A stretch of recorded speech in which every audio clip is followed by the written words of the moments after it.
श्री स्वामी समर्थ। गौरी सणाची सुरुवात ही गौरी आवाहनाने केली जाते।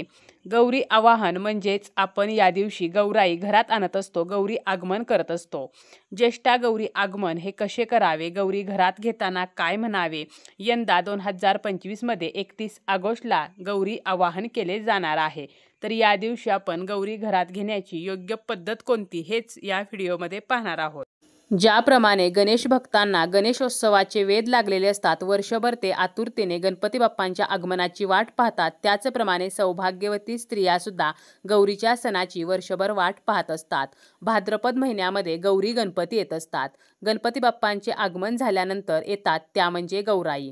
गौराईंचा सण हा 3 दिवस साजरा केला जातो। अखंड सौभाग्यासाठी, सुखसमृद्धीसाठी आणि घराच्या कल्याणासाठी गौरी आवाहन केले जाते। अनेक घरामध्ये आपल्या रूढी आणि परंपरेनुसार गौराई बसवल्या जातात। पहिल्या दिवशी गौरी आवाहन म्हणजेच गौरी आगमन होते, दुसऱ्या दिवशी गौरी पूजन आणि तिसऱ्या दिवशी गौरी विसर्जन असते।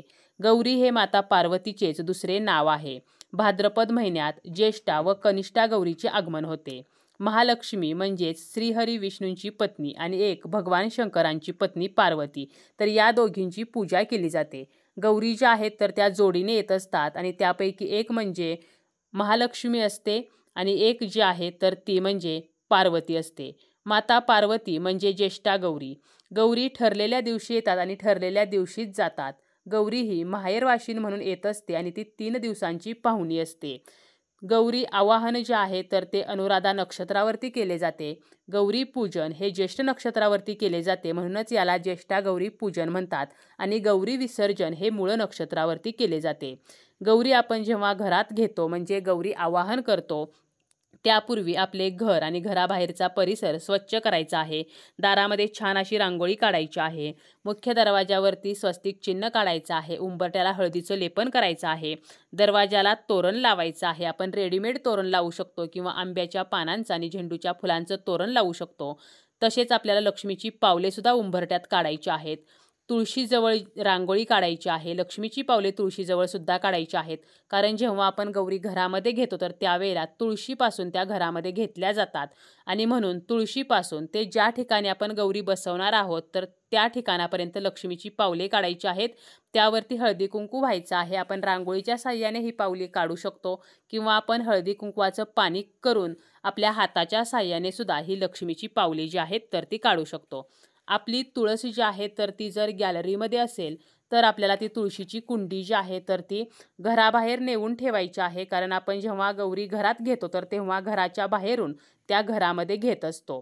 तसेच आपल्याला गौरी आवाहन करण्यासाठी 16 सौभाग्यवतींना घरी बोलवायचं आहे।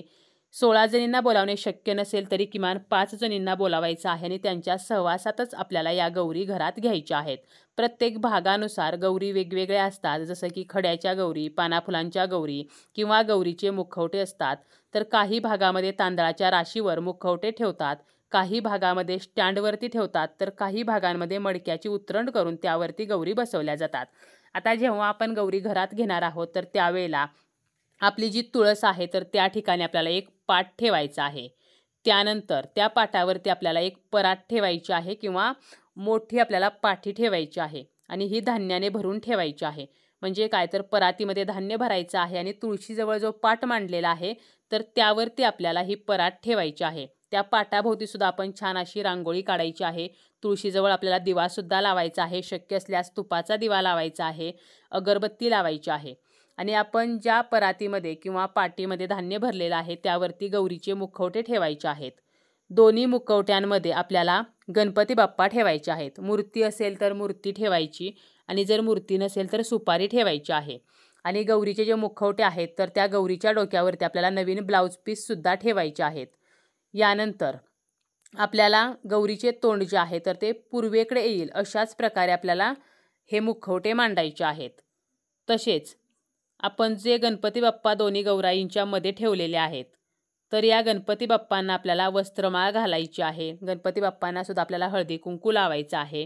यानंतर गौरीचे जे मुखवटे आहेत तर त्यांना सुद्धा हळदी कुंकू लावायचं आहे आणि आपल्याला दागिने घालायचे आहेत।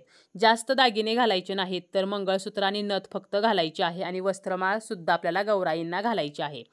तर अशा प्रकारे थोडक्यात गौराई आणि गणपती तर यांची आपल्याला साध्या पद्धतीने पूजा करायची आहे। यानंतर आपल्याला विडे ठेवायचे आहेत। आता विडे ठेवताना गौराईंपुढे सुद्धा ठेवायचे आहेत आणि गणपती पुढे सुद्धा ठेवायचे आहेत। असे आपल्याला 3 विडे ठेवायचे आहेत। विड्याची एकावरती एक अशी 2 पाने घ्यायची, त्यावरती खारीक, सुपारी, बदाम, खोबऱ्याचा तुकडा, हळकुंड, 1 नाणे, 1 फूल, तर असा 1 विडा, तर असे 3 विडे ठेवायचे आहेत। यानंतर आपल्याला गौराई ज्या आहेत तर त्या घरामध्ये घ्यायच्या आहेत। आता गौराई घरात घेण्यापूर्वी कुंकवाचं पाणी एका भांड्यामध्ये करायचं आहे। जी स्त्री गौरी घरात घेणार आहे तर तिने हातामध्ये गौरी असलेली परात घ्यायची आहे आणि दुसऱ्या स्त्रीने काय करायचं आहे तर जिने गौरी घेतलेल्या आहेत तिच्या पायावरती पाणी ओतायचं आहे, थोडंसं दूध ओतायचं आहे, पायांना हळदी कुंकू लावायचं आहे, कपाळाला हळदी कुंकू लावायचं आहे, तसेच गौराईंना सुद्धा हळदी कुंकू लावायचं आहे। आणि यानंतर घंटा वाजवत किंवा आपल्याला ताट चमचा वाजवत आणि कुंकवाच्या पाण्याची हाताने पावले उमटवत गौराईंना घरामध्ये आणायचं आहे। जरी आपण अगोदर रांगोळीने पावले काढलेली असतील तरी सुद्धा आपल्याला कुंकवाच्या पाण्याची सुद्धा आपल्या हाताच्या साह्याने पावले जी आहेत तर ती उमटवायची आहेत आणि गौराईंना आपल्या वाजत गाजत घरामध्ये आणायचं आहे। उंबरट्यावरती धान्याचं माप सुद्धा आपण ठेवू शकतो आणि हे माप जे आहे तर ते ज्या स्त्रीने गौराईची परात घेतलेली आहे तर त्या परातीने हे माप जे आहे तर ते थोडंसं आपल्याला ओलांडायचं आहे आणि हे माप ओलांडून आपल्याला आत यायचं आहे। गौराई घरात आणताना जिने गौरी घेतलेले आहेत तर तिने म्हणायचं आहे गौरी आल्या, आणि जी स्त्री हात उमटवत आहे तर तिने म्हणायचं आहे कशाच्या पावली। गौरी घेतलेल्या स्त्रीने पुन्हा म्हणायचं आहे धनधान्याच्या पावली। तर असं प्रत्येक वेळेला आपल्याला सोन्या चांदीच्या पावली, सुखसमृद्धीच्या पावली, तर असं म्हणत ह्या गौराई ज्या आहेत तर त्या घरामध्ये आणायच्या आहेत। जसं की गौरी आल्या कशाच्या पावली, सोन्या चांदीच्या पावली, गौरी आल्या कशाच्या पावली, धनधान्याच्या पावली, गौरी आल्या कशाच्या पावली, सुखसमृद्धीच्या पावली, गौरी आल्या कशाच्या पावली, गुराढोरांच्या पावली, गौरी आल्या कशाच्या पावली, हळदी कुंकवाच्या पावली। तर असं म्हणत गौराईंना घरामध्ये घ्यायचं आहे आणि गौरी आत घेतल्यानंतर किचन, देवघर सर्वत्र आपल्याला गौराईंना फिरवायचं आहे आणि यानंतर ज्या ठिकाणी आपण गौरी बसवणार आहोत तर त्या ठिकाणी आपल्याला नेऊन त्या स्टँडवरती गौरायांना बसवायचं आहे। यानंतर आपल्याला ज्या महिला गौरी बसवण्यासाठी आलेल्या आहेत तर त्यांना हळदी कुंकू लावायचं आहे, प्रसाद द्यायचा आहे आणि मग आपण गौरी घरात घेतल्यानंतर हवी तशी आरास करू शकतो, सजावट करू शकतो। पहिल्या दिवशी भाजी भाकरीचा नैवेद्य हा गौराईंना दाखवला जातो। शेपूच्या भाजीला पहिल्या दिवशी विशेष महत्त्व आहे, त्यामुळे भाकरी त्यासोबत भात आणि शेपूची भाजी तर हा नैवेद्य पहिल्या दिवशी दाखवायचा आहे। आणि पहिल्या दिवशी आपण गौराईंना साड्यासुद्धा नेसवत असतो। साड्या ज्या आहेत तर त्या नवीनच असाव्यात, चुकूनही काळ्या रंगाच्या किंवा पूर्ण पांढऱ्या रंगाच्या साड्या आपल्याला नेसवायच्या नाहीत। आणि याच्या दुसऱ्या दिवशी गौरी पूजन केले जाते आणि तिसऱ्या दिवशी गौरी विसर्जन केले जाते। गौरी पूजन ज्या दिवशी असते तर या दिवशी पुरणपोळी आणि पंचपक्वानांचा नैवेद्य असतो आणि सायंकाळी महिलांना हळदी कुंकवासाठी सुद्धा बोलावले जाते। तसेच तिसऱ्या दिवशी गौरी विसर्जन केले जाते आणि गौरी विसर्जन हे मूळ नक्षत्रावरती केले जाते। या दिवशी दोरे घेण्याची परंपरा आहे। या दिवशी साखर भात व लाह्यांचा नैवेद्य असतो। तसेच या दिवशी सौभाग्यवती स्त्रियांची लाह्यांनी चिरमुऱ्यांनी ओटीसुद्धा भरली जाते। तर अशा प्रकारे गौरी आगमन जे आहे तर ते आपण साध्या सोप्या पद्धतीने करायचे आहे।